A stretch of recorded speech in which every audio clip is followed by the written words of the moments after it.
Hey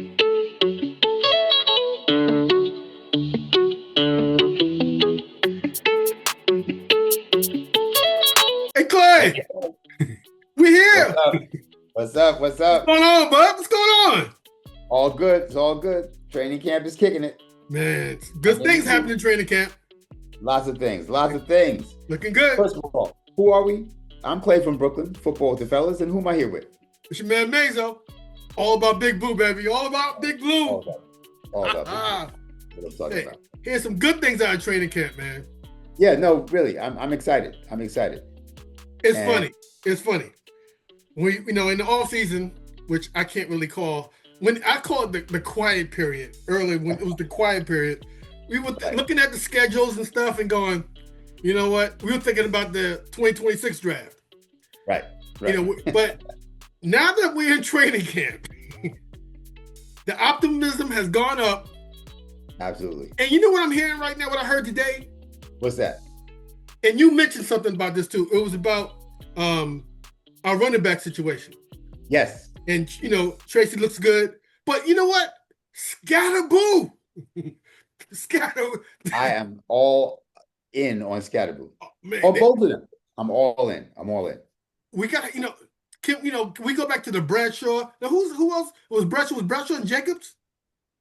Bradshaw and Jacobs. And I mean, when I think back to, we talk about this all the time, Giants football, it starts with the defense, but then it's all about running the ball too. I mean, yeah, we had some good, passing quarterbacks as well, but you got to be able to run the ball. And Giants football is about running the ball and locking teams up on defense. Oh man, and we're gonna do that. But I gotta talk about our boy Scatterbo though, because I saw a couple of clips, and he's looking good between the tackles, and his pass catching skills are better than anticipated.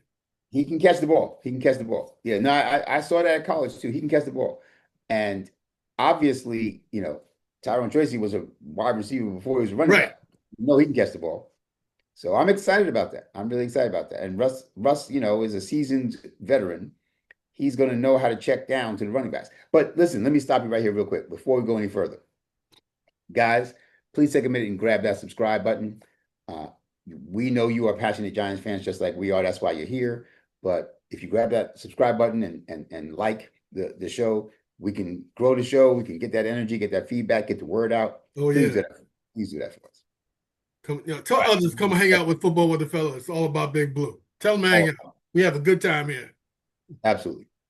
So I want to talk about, following up what you just said, some of the new additions to the team are really looking good from what I hear. Unfortunately, I haven't been at practices, but I'm watching a lot of the, other content providers. And again, shout out to them, Giants.com, WFAN, SNY, Giants Nation, Talking Giants, Big Blue Banter, all those guys. And please go check them out as well. But they put up a lot of clips of the practices. And the new guys, the rookies like Abdul Carter and like you said, Cam Scatterbo, and even Jackson Dart. I mean, the rookies are really looking good, but so are the vets, right? There's, obviously Russell Wilson, Javon Holland, Paulson Adebo, even Nick Jones had a few really good plays. So I'm excited about these new faces. Man, Look, did you see the we gotta get that clip when the Abdul Carter, the spin move he puts on now. Now Carter's a beast. He's a beast. Okay, I'm not gonna go this far now. Just pull me back a little bit, but I went back and saw a couple of number 56's I can't. His spin move. I'm just saying the spin move, just the move. Right. Okay. I'm not saying he's at the level. I'm just saying. No, of course not. Of course not. I'm just saying that move. I know he's been watching LT clips. I can tell. But you know what? If he could just be close to Micah Parsons, I'd be thrilled. Like, to me, LT is on a different show. Oh, he's on a different plane. That's like, Bill Russell, Will Chamberlain stuff. Like, but if he could be Micah Parsons, who is a very, very, very good player right now, if he could be close to Micah Parsons, he don't have to be Micah Parsons. He can be close to Micah Parsons. That'd be great. But I was thinking about Thibodeau, and as much as I like Thibodeau, and I do, I like Thibodeau. Oh no! Don't tell me. No. I'm just gonna say you're not gonna trade him, are you? No. I mean, he might, but that's not what I was going to. Oh The no, person he no. reminds me of, who I think is a good comp for him, is Marcus Golden. Remember when we had Marcus Golden? Okay. Marcus Golden, I think, was a very underrated player. He would get you 8, 10, 12 sacks a year, relentless motor in the run game. Like he wasn't the strongest edge setting Right. guy, but he Right. would make plays, sometimes chasing down people from the back end because his motor was so high. Like he was Right. never Right. giving up on a play. And he wasn't just like a Yannick Ngakoue type who just like rushes upfield trying to get the quarterback and don't even look at the running plays. He was a solid outside linebacker. And I feel like Kayvon Thibodeaux is kind of that kind of guy. There's no team in football that Kayvon Thibodeaux wouldn't be at least your third or fourth best edge rusher, right? He would be the second best on most teams. He'd be the best on a couple of teams, but he'd definitely be in the rotation on any team. No team gets worse with Right. Marcus Golden type level of play. Like that's a solid player. The problem is that he was drafted fifth overall, so we hang that around his neck. Like, well, you're not worth that. Well, that's not his fault. Right. He didn't run up to the podium and say with the fifth pick, the Giants said he was just sitting in the room, and they called his name. He did. So anyway, that's my point is that I think that Kayvon, if he is Marcus Golden, I'm fine with that. Be Marcus Golden. Be that guy who solid, especially if you already have two beasts ahead of him. Solid player. Teams got to worry about him too. Yeah. If he Yeah. gets 30 snaps a game and can be a solid third edge rusher, I'm fine with that. I'm fine With with it. Abdul out there, I'm telling you, he's gonna like get plenty of opportunity. He's gonna have a lot of one-on-one. Sort of like Absolutely. back when we were linebacker you. Remember we were linebacker you when they had to put the whole like right side or left side on Lawrence. And the thing is, if you have that kind of depth and quality at linebacker, that makes up for a lot of other weaknesses, right? Yes, I think yes, linebackers are the most important position. If you ask me which position group is has the best impact, it's linebackers because they literally can do it all, right? They right, can get up right. the line of scrimmage and stop the run. They can drop back into coverage and at least stop the short pass. And every now and then they, take off upfield with a tight end or something. They're the ones that if you got 3 or 4 really good linebackers, you have a really good defense, especially if they're also fast. If they're like Yeah, sideline to sideline type guys, yeah, yeah, yeah. who wants to deal with that? Like, where are you supposed to go? It seems like there's always another one. You got 2 of them blocked, here comes 2 more. Like there's always somebody else you can't account for. So yeah, linebackers are the bomb. I'm And I telling you think right that now, we stay healthy.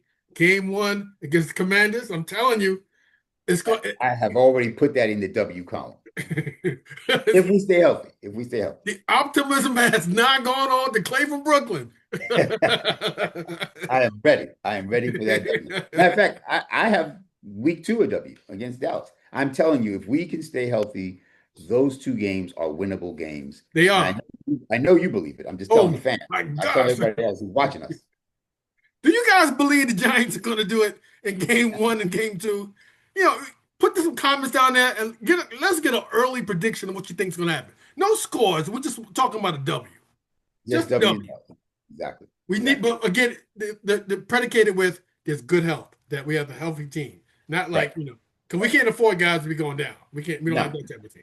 But if Andrew No, Thomas is back, if Dexter's healthy, if Abdul Carter and Brian Burns are healthy, we can get after the quarterback. Any quarterback. I don't think we got any. I don't know if we got an update though about neighbors. I know he's still No, out. I didn't see an update, but I did hear that they're describing it as not serious, but they're going to be cautious. So, that's all we know. I wouldn't expect them to say anything else, to be honest. Yeah, at this stage, like even if he was in the hospital, I don't think they would say that. They would just say it's not serious. We're going to take it day by day.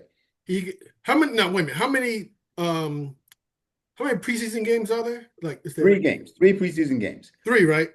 If he doesn't play a single one, I'm okay You with don't that. have to play one. He just I mean, I would like him to get some reps with Russ, but if he's not healthy, rest him in. he can do down and outs in practice. Just do quick little down and outs in practice. He don't have to. And He we ain't got need to to be see what touched. the rest of them can do. So, this is time to show me what the Jalen Hyatts and the, you know, Right. uh, Darius Slayton's and Wandale's, can they build some chemistry with Russ? I've seen already that Russ and Neighbors have put in the work Right. even before camp, and they're on the same page. Look, Slayton, well, I'm talking Jalen, like I'm a Hyatt guy, but Slayton might be that guy who really like turns it on this year. He might step up. He might It step comes, up. it comes down to the offensive line. If we give Russell Wilson time fairly consistently, he's going to do work. I'm watching these highlights and I'm seeing the balls coming out of his hand. It still got zip on it. In fact, I feel like people are underrating his arm and Right. talking about how good Jackson Dart's arm is. And I'm not saying Jackson Dart doesn't have a good arm, but when I watch them both throwing that, like 20-yard crosser to the tight end or Right. something, Russell's ball jumps out of his hand better than Jackson Dart's, in my opinion. If they were both the same age and you didn't know which one was which, you just saw the ball, Russell's ball is no joke. Oh, it's no joke. With Russ, Doesn't they have just to talk jump on the about ball. him. They talk about Russ and him running. He don't, Right, right. But he can you know. still spin it. Oh, he can. Oh, his deep ball is so pretty when he's in the air. Oh, the deep ball is So pretty. unbelievable. But He I'm saying drops even in. like Oh, even the out across the other side, across the hash, from one hash mark to the other, that's when you can tell what somebody's arm is, right? right. Because that's a pick six if that ball is floating. And Russ is zipping it in there. I mean, that he can throw. He can throw. So That's why anyway, we gotta keep I'm look. excited. That's why we gotta keep Jameson off the field because we know what James is going to do. He throws equally to each team. He doesn't care. He's equal opportunity quarterback. Again, listen, you've heard me say this many times. I think the first 3 or 4 games, anyway, in the regular season, Jameis is the backup. He's a solid number 2. Dart will be the one that, he's one of the ones that he's on the 53, but not dressed, not active, or every now and then maybe you have 3 active. But I think Jameis is going to start the season as the number 2, assuming he doesn't get traded. And I'm looking Traded forward again. assuming he You're doesn't get still traded. look. You're still trading. Hey guys, listen, fans. He's still trading Jameis. He's been talking about this in the quiet time that we had. He's talking about trading Jameis, moving Dart up. I know a lot of people want Dart to play. Dart needs to sit down and just relax and watch. Oh, yeah. Jameis, No, I'm not trying to get Dart to play over Russell Wilson. I'm saying I can see Dart being the number 2, though. Again, maybe by week 4 or 5, after you've had a little bit of time for Dart to watch the league in real time and real speed, then maybe you say, okay, he's shown me enough and he's seen enough where he can be the number 2. And by week 3 or week 4, there's almost certainly going to be at least one starting quarterback injured somewhere in the league, right? right? Somebody's quarterback is going down. But you And want the Saints and quarterback to go down. I mean, the Saints quarterbacks don't have to go down. They just have to play badly as they're likely to. But I'm saying there's going to be a team that by week 3, 4, 5 is going to say, Jameis Winston would be better than anybody we have here. And if we throw in, and I keep hearing people say, well, what are you going to get back for Jameis Winston? 5th-round pick? What if it's not just Jameis Winston, though? What if it's Jameis Winston and John Michael Schmitz and Daniel Bellinger, right? For a really good center on a team who's like, well, we've got a really good center, but a bad quarterback, and our tight end room is weak, and our running back room is weak. We're going to get better. Anyway, you've heard me say this before. So that's the kind of thing I think could happen by week 4 or 5. Yeah, we got this one recorded, so you can't back out of this one. You can't back out of it. So we got this recorded. So. Absolutely. And I'll be honest, I was thinking about another trade, but I can save that for next time if you want. Oh gosh. He got big blue guys going all over the place. All over the place. All over the place. Maybe we'll do that as the next episode. We'll do an episode on just trades, a perspective check.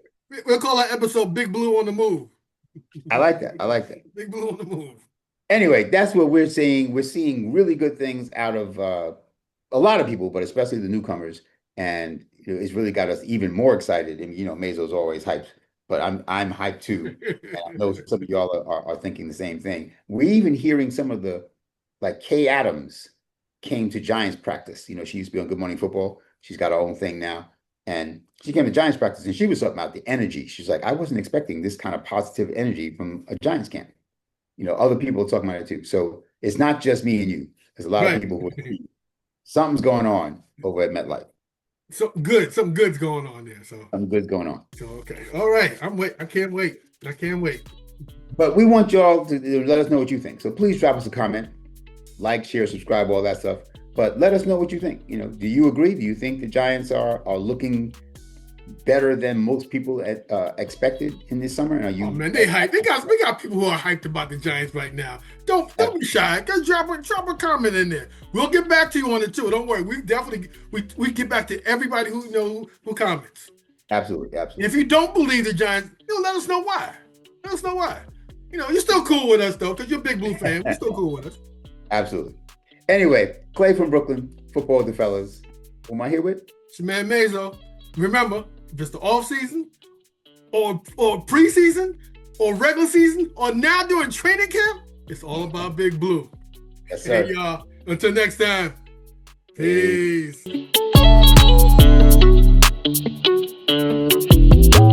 Big shout out to El Marquis Productions, the talent behind the music and production here at Football with the Fellas. It's all about Big Blue. Their beats bring energy and excitement to every episode. El Marquis' skills in mixing, mastering, and creating top quality sound make the podcast come alive each week. For your own projects, check out elmarquisproductions.com and take your sound to the next level.